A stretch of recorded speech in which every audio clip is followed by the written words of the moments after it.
Back to updates.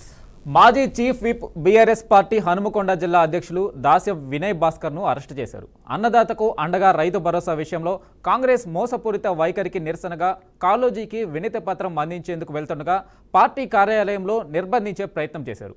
పోలీసులను ప్రతిఘటించిన మాజీ chief whip దాస్యం వినయ్ భాస్కర్ దాదాపు గంట పాటు పోలీసులను నిర్బంధించే ప్రయత్నం చేయగా కానిస్టేబుల్ స్థాయి నుంచి ఎస్ఐ సిఐలు ఏసీపీ డీఐజీ స్థాయి వరకు అధికారుల పహారా కాచి అడ్డగించి అక్రమ అరెస్టు చేసి కాకతీయ యూనివర్సిటీ పోలీస్ స్టేషన్కు తరలించారు. ఇక దీనిపై పూర్తి సమాచారం మా ప్రతినిధి భాస్కర్ అందిస్తారు. భాస్కర్, చెప్పండి.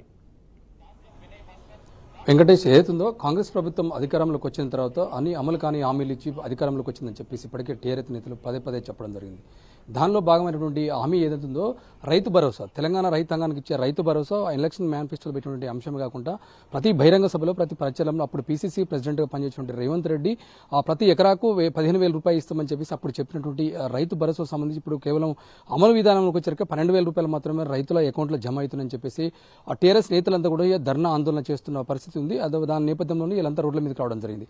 అయితే దీనిలో భాగంగానే హన్మకొండ మాజీ శాసనసభ్యులు ప్రభుత్వ చీఫ్ విప్ మాజీ చీఫ్ విప్ ఉన్నటువంటి దాస్యం వినయ్ భాస్కర్ ఈ రోజు ఆయన ప్రభుత్వం చేసినటువంటి అవలంబిస్తున్నటువంటి దానికి వ్యతిరేకంగానే ఇవాళ ఆందోళన చేయడం జరిగింది. దానిలో భాగంగా తను బీఆర్ఎస్ ఆఫీసులో ఆందోళన చేస్తుంటే అక్కడి నుంచి నేరుగా పోయి కాంగ్రెస్ ప్రభుత్వం వచ్చిన తర్వాత రైతులకు ఇవ్వాల్సినటువంటి రైతు భరోసాని 10,000 నుంచి 12,000కి కుదించారు. ఆ అమౌంట్ తక్కువ వేస్తారు. ఆ ప్రభుత్వం మళ్ళీ పునరాలోచించి రైతులకు ఏదైతుందో హామీ ఇచ్చిన అమౌంట్ మొత్తం పూర్తి స్థాయిలో అమౌంట్ రైతుల అకౌంట్లో జమ చేయాలి. అది కాంగ్రెస్ ప్రభుత్వం హామీ ఇచ్చినటువంటి హామీని నిలబెట్టుకోవాలని చెప్పేసి ఆందోళన చేయడం జరిగింది. ఆ నేపథ్యంలోనే అక్కడి నుంచి కాలేజ్ సెంటర్కి వెళ్లి కాలేజీ నారాయణరావుకు వినతి పత్రం ఇచ్చినటువంటి నేతృత్వంలోనే ఇలా ఒక ప్రోగ్రామ్ చేసిన పరిస్థితి.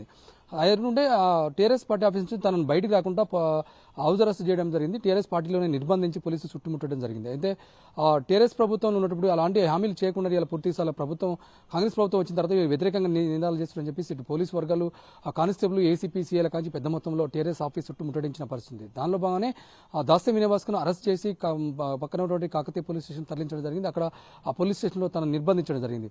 రాష్ట్ర వ్యాప్తంగా చూసుకుంటే ఏదైతుందో కాంగ్రెస్ పార్టీ ఇచ్చినటువంటి హామీని పూర్తి స్థాయిలో అమలు చేయాలి.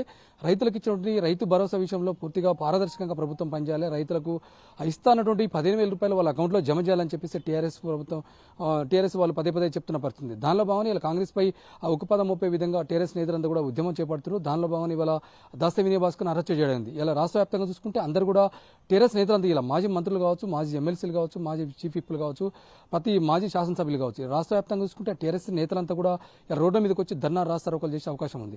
ఎందుకంటే రైతులకు ఇచ్చినటువంటి తెలంగాణ రాష్ట్రంలో రైతులే వెన్నెముక ఉన్నటువంటి కాంగ్రెస్ ప్రభుత్వం చెప్పినటువంటి మాటలు ఎక్కడ కూడా అమలు కావట్లేదు. అమలు ఈ నేపథ్యంలోనే కొంత జాప్యం జరుగుతుంది. పూర్తి స్థాయిలో రైతులకు ఇచ్చినటువంటి హామీని 15,000 ఎకరాకి ఇస్తానని చెప్పినటువంటి హామీని అమలు చేయాలని చెప్పేసి ఇలా టీఆర్ఎస్ నేతంతా కూడా రోడ్డు మీద బయటించిన పరిస్థితి. దానిలో భాగంగానే ఇలా తనను అరెస్ట్ చేయడం జరిగింది. రేపు నుండి టీఆర్ఎస్ నేతల ప్రోగ్రామ్ ఎలా ఉండబోతుంది, వాళ్ళ షెడ్యూల్ కార్యాచరణ ఎలా ఉండబోతుంది, ప్రభుత్వంపై ఎలాంటి ఉద్యమం చేపట్టడం కోసం అయితే కార్యాచరణ తీరాల్సిన అవసరం అవుతుంది. Venkatesh. Okay, right. Thank you Bhaskar.